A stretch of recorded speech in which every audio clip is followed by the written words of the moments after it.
Hello everyone, today we're going to be learning how to play with the white pieces against probably the most popular opening in chess, the Sicilian Defense.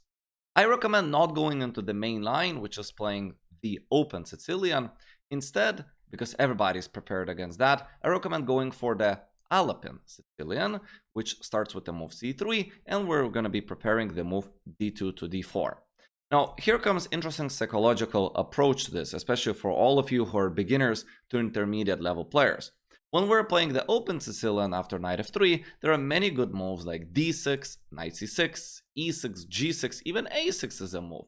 However, all or most of those moves are actually not good when you play c3. Which means that black has to understand from black's point of view that this is a different variation which requires different type of plans and play from the black's point of view. After knight f3, the moves knight f6 and d5 are considered to be bad or not the most precise, whereas after c3, those are the best moves that black could be playing. So let's first of all take a look at what happens if they go for one of the main moves in the open Sicilian and play incorrectly over here. d6 would be one of the most common moves that you will face. d4 is going to be played, and after d4, what white gets is superb mobile center with amazing central control and space, which will provide you with extra squares and safety for a bishops and knights on the central squares. So what's important here? Well, you keep the minor pieces on the board, you make prophylactic moves like h3 to prevent pins, although knight f3 and allowing bishop g4 is fine because exchanging one minor piece and giving up two bishops for black by taking on f3 is not alleviating their problems too much. However, I prefer just squeezing them and including prophylactic move like h3 just to make sure that they have four minor pieces left on the board. And after just few developing moves, you will see that for white it's very easy to finish the development. They could keep on improving the position with castling, bishop e3, queen to d2, rooks to the center or the c file, and black will find difficulties finding good squares for those pieces, and even if they do find semi-active squares, they're not going to be better than what white has in the center. Now let's go into the main line. So first move that is very good for black is d5. Now, why is this move good here and it's not good in open Sicilian? Well, after knight f3, if they play d5, the problem is that the c3 square is available, and we could play knight c3 to kick the queen away, and we build up this lead in development. But if we have the pawn on c3, then white is unable, for now at least, to play knight c3 and kick away the queen. That's why queen is finding herself well active and safe on the central square, at least for now. White here plays d4, and a lot of times black somewhat delays taking on d4 because that would once again give the c3 square to white, and then white can win a tempo by developing the piece. Usually knight c6 or knight f6 is played, and I'm just going to show you a couple of ways how black could go wrong in these positions. They're exerting a lot of pressure against d4, as you can see, pinning the defender as well. And for instance, let's say they play e6. One typical idea for white would be to hit them with c4, and after queen d7 we could get a lot of space with d5. So the knight is going to be kicked away, white's development is going to be easier and better due to the safety in the center that we have, and white is considered to have an advantage both from practical point of view, which usually reflects the ease of play, and objectively.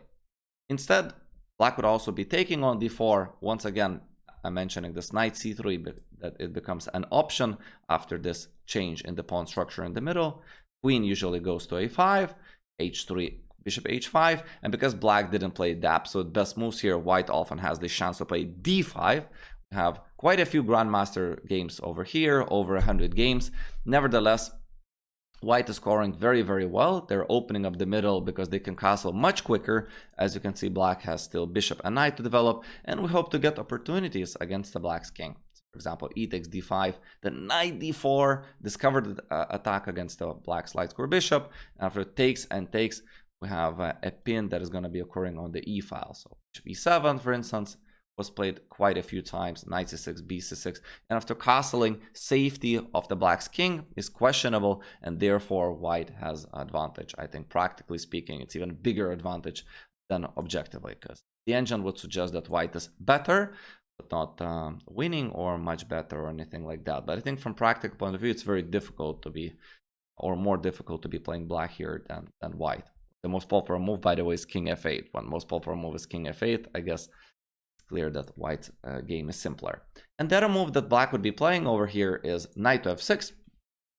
That's very decent. We usually push the pawn forward to kick away the knight, and then we play the move d4. C takes d4. Here, there's a move knight f3.